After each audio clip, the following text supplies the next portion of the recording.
She knows that name. She knows our voice really well. But if you have a look at her big face there, and what's the biggest feature on her big face? It's her nose. If you have a look at her nose, it's pretty much like a GPS tracking device. She can actually track down her prey about 40 kilometers away. And during the breeding season, males can track down a female over 100 kilometers away. So she'll use her nose to decipher exactly where we are. And as you can see right now, when she makes eye contact with us, normally it means that we are engaging in a training session. So that's why it's really, really important for us to spend a lot of time with our dogs. And it is because when we are doing our training sessions, we want to make sure we're setting them up to succeed. The easiest way for us to do that is to build that nice, strong, positive rapport with our animals. So at the moment she is eating about 8 kilos of food throughout the day. This right here is actually a black brim, something that she doesn't get too often. So you'll see the way that she eats her food. It's very different in comparison to the other animals that you might see here at SeaWorld, like the dolphins and the seals. You might see them scoff down their food, they don't chew their food, and it's gone within a matter of seconds. It's really good reason for that. It's because when you understand the natural history of how these animals work, dolphins and seals are what we call opportunistic feeders. They eat mainly fish and squid. If you can imagine you're chasing a school of fish, if you spend too much time chewing on that fish, it means you're giving more time for that fish and the school of fish to actually move and get away from you. So what the dolphins and seals do is they'll use their teeth, catch their food, swallow it down whole, move on to the next fish, catch their fish, swallow it down whole. Very different to the way you look at Michigan, the way Michigan is eating. She's very particular about the way she eats. In fact, if you have a look at the way she's eating, she fillets her fish. And the reason for that is because there's very little nutritional values in the head and the tail of the fish. And so by eating the fish head and the tail, it actually makes her body work harder to actually digest that food. And so she wants to conserve her energy. So that's what she does. She fillets the food, she eats what she needs to. Exactly what you would see in the wild. Polar bears will actually be waiting for hours, days, could be potentially weeks, for a seal to pop up out of a breathing hole, and in just one strike, they'll pull that seal straight out of that breathing hole. Some of these seals can weigh up to a couple hundred kilos, and in saying that, the polar bears have a very, very high unsuccessful rate of hunting. In fact, about 1 in every 10 hunts is successful. So they've got a very, very high chance of being unsuccessful, and they're exerting a lot of energy during those hunting sessions. So that's the main reason why you might see a lot of our bears resting for a large portion of the day, is because 90% of the time they're unsuccessful. Out in the wild as well, what the polar bears will do is they have a very successful hunting season.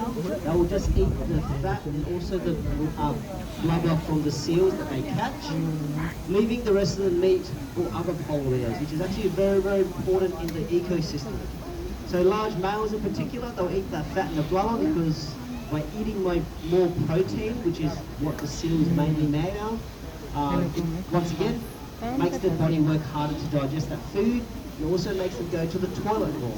And by going to the toilet more, they actually lose more heat.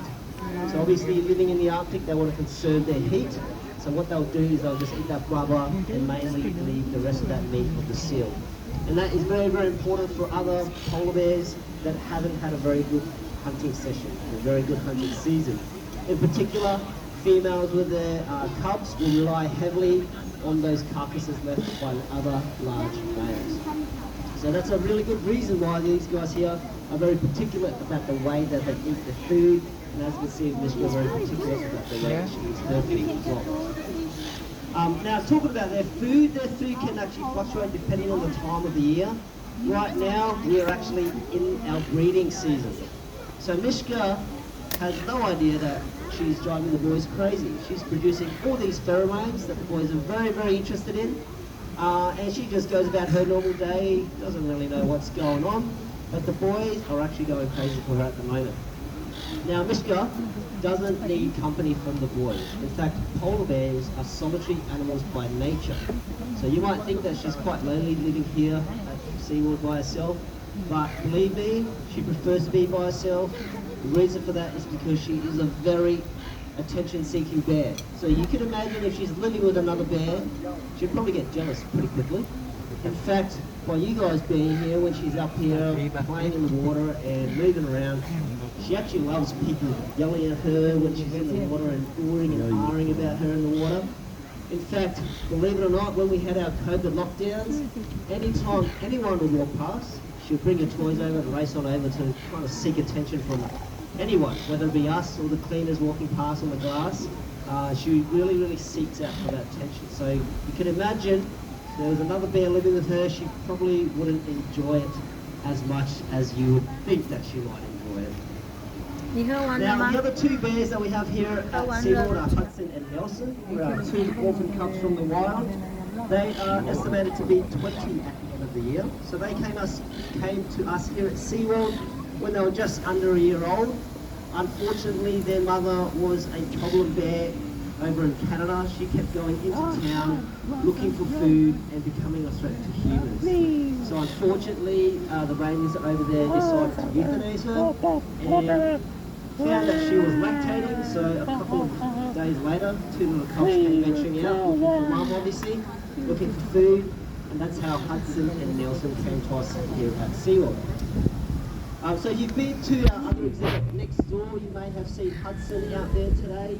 He has the opportunity to be outside on the exhibit, but he also has an opportunity to be inside in a back of house area. So you might have seen him out there. He's been out there swimming a couple of times today, but he has spent a large time also inside. And the reason for that is because if you look over to the far side of the exhibit where the waterfall stream is, or where the freshwater stream is, there's actually a door that goes directly to our back of house area.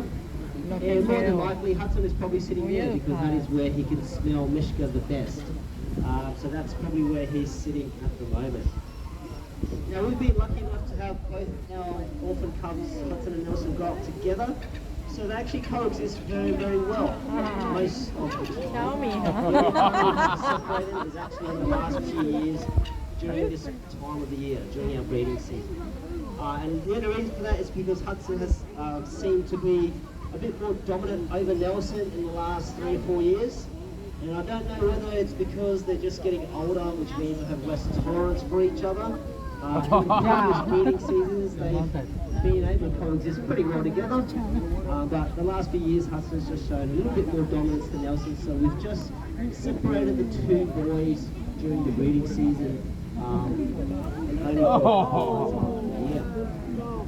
Now, Hudson and Nelson... Naughty! Number one, Hudson is actually her father, which therefore makes the second